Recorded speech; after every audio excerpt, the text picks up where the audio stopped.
phonemic awareness. Phonemic awareness is important because it helps children to distinguish individual sounds known as phonemes within words. This skill is vital in order to associate sounds with letters and manipulate sounds to blend words or segment words.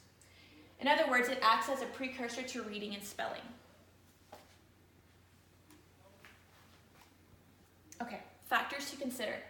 Phonemic awareness is a foundation to which phonics is built. A lack of phonemic awareness means an inability to decode words. So, like I mentioned before, it is needed, it's a precursor, it's prerequisite in order to understand phonics and being able to properly decode words. It is likely that students who are struggling with phonics did not get proper phonemic awareness skills. It is presumable that children who did not get proper phonemic awareness were not exposed to rhyming songs or being read to. And I'm going to mention later on in the PowerPoint how these activities, although can be not really seen as instructional as far as students go, they're more like having fun. It is very helpful when it comes to phonemic awareness. Segmentation. Children must be able to segment and auditorily discriminate the T sound in the words tan, tin, and ten before it makes sense to them that the letter T stands for the sounds in written words. Once this is mastered, and this goes for all letters, I was just giving an example with the T. Once this is mastered, children must be able to segment a word in order to spell it. For example, we're going to use the word tin right here. To segment, you're gonna like separate the phoneme. So it's gonna be t, I, n in order to form the word tin. But they would need to know how to divide the word. Once children gain a basic level of phonemic awareness and formal reading instruction begins, this instruction increases children's awareness of language. And here's another example. They're given the word table. In order to do the phoneme segmentation, they separate by t, a, and bull. Okay. The lack of phonemic awareness effects. About 20% of children lack phonemic awareness. This may lead to being labeled with a learning disability such as disabled or dyslexic.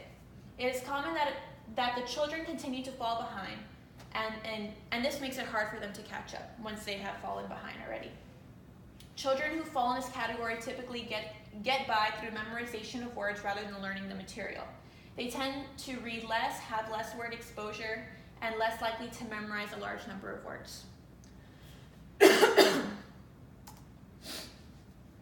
Misconceptions. A common misconception is that phonemic awareness cannot be taught. This is false because promising phonemic awareness training can help children build an awareness. Another common misconception is that it takes a lot of time to bring up a child's phonemic awareness skills to a level at which they can begin phonics instruction. This is also false because in my reading, I found that studies show that as few as 11 to 15 hours of intensive phonemic awareness training over an appropriate time period shows positive results. So as long as it's done repetitively and old skills are being brought in with new skills over an appropriate amount of time without it being crammed, it has shown positive results. Okay, how to assess phonemic awareness. Phonemic awareness begins in mid-year kindergarten and continues throughout a child's elementary years. Practicing of the 5 tasks that were mentioned earlier, such as the rhyming oddity tasks, or blending, oral segmentation, and phonemic manipulation, can help a teacher know where their students stand with phonemic awareness. And knowing where they stand, they can help to make appropriate adjustments to their instruction where some students may lack versus other students, because students do grow at different rates. Okay, phonemic awareness in writing. A teacher can assess a student's developing phonemic awareness through their writings. Their writings show the sound-spelling relationships and their ability to segment words. Through their writings, it is also shown that a lot of students use inventive spelling, which we're going to go into a little bit more into the next slide. Inventive spelling can be defined as the practice of spelling unfamiliar words by using their phonemic awareness to make an educated guess on the correct spelling. Inventive spelling can help children with weak phonemic awareness skills due to the fact that they are needing to turn spoken language into written words. And an example right here, a child tried spelling, "My dog is black, he is fuzzy, I love him, his name is Otis." As you can tell, the child does lack some phoneme segmentation, but he's able to get the initial and final sound. So with a little bit more practice, the inventive spelling is really beneficial to the student to help build their spelling sound relationship. Okay. There was also a scoring system developed for the inventive spelling. So it's based on a 1 through 4 point scoring system, with the lower the point means indicating a need for an improvement. So for example, if a student scored 1 point on a word, basically, for example, the word name, it is spelled in a way in which the initial sound is heard. So if a child spelled name by just putting the letter N, the child was only able to recognize the initial sound, and therefore they would only get 1 point. 2 points in the same example, the word name. It's spelled in a way that captures part of the phonological structure of the word. In other words, they only get part of the segmentation. They'll get the first half or the last. It'll be either nay, just N-A, or M, N, M, and E, and they'll forget the A. 3 points is basically when it's spelled in a way that captures the entire phonological structure of the word. However, the word is not spelled in the conventional manner. So basically, they have all the right basics of it. It's still spelled incorrectly, but it's almost there. For an example, in the word name, they just spelled it N-A-N-M, and they forget the E because you don't really hear the E in the word. 4 points is when the name is spelled conventionally correct. So N-A-M and E. Okay, teaching phonemic awareness.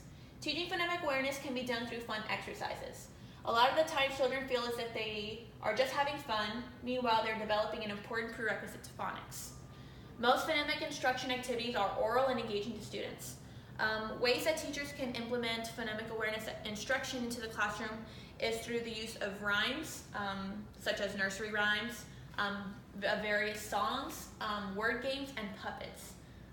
Like I mentioned right here, the children feel as if they're having fun when really they're building a very strong foundation for phonics and later on spelling.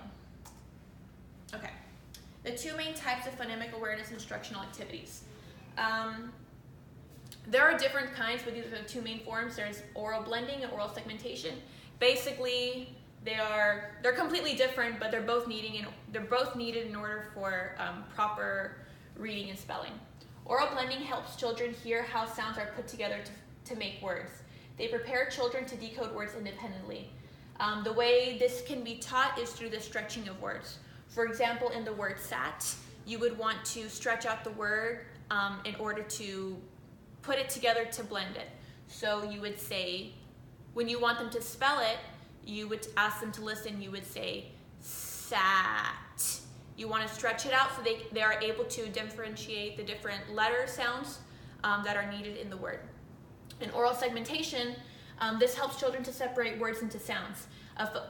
It's a focus on syllables, and these are easier to distinguish than individual sounds.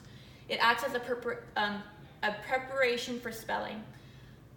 Something called an Elkanon box, which are also known as sound boxes, can be used to help children segment words. Basically, in the same example, we're going to use the word sat. You would use segmentation to divide the word into the number of sounds that it has, and when you do so, you would find that sat has 3 different sounds. It would be s, a, and t.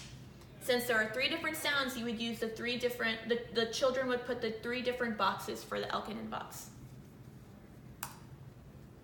Okay, and finally there's tips to remember. When teaching, you want to make sure that you don't stress written words or letters. Do not try to practice written words without first knowing how to readily identify letters. A lot of the times children do have, some children do have an awareness to phonemic awareness prior to even reading, but it's important that they do know the sounds of each letter before they start writing. Another important tip to remember is to keep the tone fun and informal. Use activities rather than assessments, such as I mentioned before, the rhyming, the puppets, the songs, and the word games. This will keep children engaged, and it'll feel like it's less of a instructional assessment to them. It'll be more fun, and they'll be more engaged in learning proper phonemic awareness and phonics.